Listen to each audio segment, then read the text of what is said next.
Hello everyone, welcome back to my channel to our new blog viewers. আমাকে দেখেই বোঝা যাচ্ছে আজকে আমি খুবই টায়ার্ড মতো লাগছে, কারণ গেছিলাম মার্কেটিংয়ে। স্কুল কলেজের সামনে থেকে কিন্তু পোলাপানের সাথে কথা বলতে বলতে খুবই টায়ার্ড হয়ে গেছি। অফিসে আসলাম, আবার যাইতে হবে, প্রচুর ঘুম আসছে, এত ক্লান্ত লাগছে। আমাদের অফিসের সামনেই কিন্তু একটা চায়ের দোকান আছে, দুধ চা, অরিজিনাল খাঁটি গরুর দুধ বিক্রি হয়। আমি সেখানে যে মামার দোকানে যে এক কাপ চা খাবো, কী ধরনের দুধ দিয়ে চা বানাই আর কেমন দোকান আর কতটা পরিষ্কার পরিচ্ছন্ন আমি সেটাই দেখাবো। চাটা খেয়ে এসে আমি আবার একটু রেস্ট করি, তারপর আবার মার্কেট নিয়ে যাবো। সারাদিন যা করি সেটাই আপনাদেরকে দেখানোর চেষ্টা করি। আর কথাটা বাড়ি আমি চলে যাচ্ছি চায়ের দোকানে। আমি অফিস থেকে বের হয়ে কিন্তু চায়ের দোকানের উদ্দেশ্যে রওনা দিয়েছি। আসলে চায়ের প্রতি আমার কখনোই এত নেশা ছিল না, কিন্তু ইদানিং ঘুম আসলেই কেমন চা খাইলে ঘুম ভেঙে যাচ্ছে, যার কারণে কিন্তু চা খাওয়া। আসলে ঢাকা শহরে কিন্তু খাঁটি গরুর দুধ পাওয়া খুবই দুষ্কর। আমি শুনেছি মামা নাকি খাঁটি গরুর দুধ দিয়ে চা বানিয়ে বেচে, যার কারণে কিন্তু আমি চা খাইতে যাচ্ছি, দেখবো আজকে আসলেই খাঁটি দুধ কিনা। আমি কিন্তু ভিডিও করতে করতে মামার দোকানের সামনে চলে এসেছি। মামার দোকানটা চেনা একদমই সোজা, কারণ তাজমহল রোডে কিন্তু একটা ঈদগাহ মাঠ, সেই ঈদগাহ মাঠের গেট সোজাসুজি মামার দোকানটা। আমি এসে হুটহাট করে মামাকে ভিডিও করছিলাম। মামা একটু বিব্রত হয়ে গেছিলো, আমার উপরে একটু রেগেও যাচ্ছিল, কেন ভিডিও করছেন। যখন আমার মুখ তাকাইলো তখন আমি বললাম, মামা আমাকে একটা চা দিয়েন। যখন চা অর্ডার করেছি তখন তো তার কাস্টমার, সে তখন আর কিছু বলে নাই। দেখেন গরুর দুধ, আসলেই খাঁটি গরুর দুধ দেখে মনে হচ্ছে।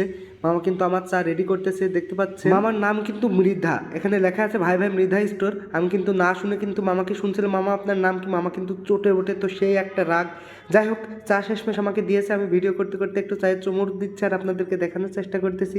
আসলে এভরিওয়ান, আপনাদের একটা সত্য কথা জানানো উচিত। আমি যখন চায়ের দোকানে ভিডিও করছিলাম, চা আলা দোকানদার মুরব্বী মানুষ, আপনারা তো দেখছেনই, সেই মুরব্বী মানুষ আমাকে কিন্তু এমনভাবে ঠেসে ধরছে, আমি কিন্তু সেখান থেকে সরার সুযোগ পাচ্ছিলাম না। আমি যখন চা অর্ডার করি তখন কিন্তু একবার তাকে ভিডিও করেছি, এবং অর্ডার করার পরে চা নিয়ে খাওয়ার শেষে কিন্তু আবার ভিডিও করছিলাম। তখন সে আমাকে বলছে, আপনি বারবার কেন আমাকে ভিডিও করছেন, আপনি কার কাছে অনুমতি নিচ্ছেন, কেন ভিডিও করছেন, আপনি ভিডিও দিয়ে কী করবেন।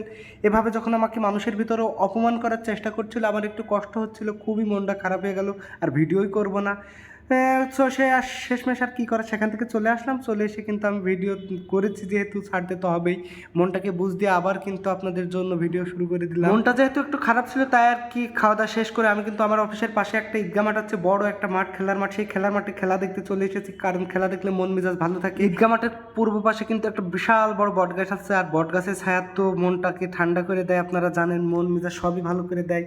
এই ঠান্ডা বাতাস, তার সাথে কিন্তু বড় ভাই ছোট ভাই সবাই কিন্তু ক্রিকেট খেলছে। ক্রিকেট খেলা যেহেতু আমার পছন্দের, দেখতে খুব ভালোবাসি, যার কারণে কিন্তু এইগুলো দেখে কিন্তু আমার মনটা একদম ভালো হয়ে গেল। আমি কিন্তু এই বট গাছের নিচে এসে দাঁড়িয়ে কিন্তু ভিডিও করতেছি, সত্যি খুব ভালো লাগছে। সে সাথে আপনাদেরও কিন্তু মন ভালো, যাদের মন খারাপ ছিল তাদেরও কিন্তু মন ভালো করার জন্য আমি এইগুলো ভিডিও করে দেখানোর চেষ্টা করছি। দেখতে পাচ্ছেন কত বড় একটা বট গাছ, বট গাছটা কত ডালপালা ছড়িয়ে কিন্তু এই জায়গাটা দখল করে আছে। আজকে মুরব্বী চাচাই আমার মেজাজটাই খারাপ করে দিয়েছে, যার কারণে কিন্তু অফিস থেকে সকাল সকাল বের হয়ে গিয়েছি। দেখতে পাচ্ছেন সন্ধ্যার কিছু আগে, দেখতে পাচ্ছেন গাড়ি ঘোড়া কিন্তু জ্যামে বসে আছে। আমি কিন্তু বাসে উঠে পড়েছি অলরেডি।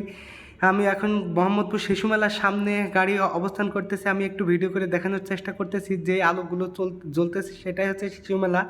আসলে এর ভিতরে কখনো যাওয়া হয়নি, তো চিন্তা ভাবনা করছি এরপরে কখনো সময় পেলে যাব। দেখেন সন্ধ্যা ঘনিয়ে আসছে, যার কারণে কিন্তু অনেকেই কিন্তু বাসায় ফিরতেছে অফিস শেষ করে। আমি কিন্তু একটু সকাল সকালে ফিরতেছি, তাদের অফিস 5টায় শেষ, হয়তো বা আমার 6টা 7টা বাজে আসতে। আমি কিন্তু আজকে সকাল সকাল চলে যাচ্ছি ভাইয়ের কাছে ফোন না দিয়েই, আজকে যেহেতু মন খারাপ তাই।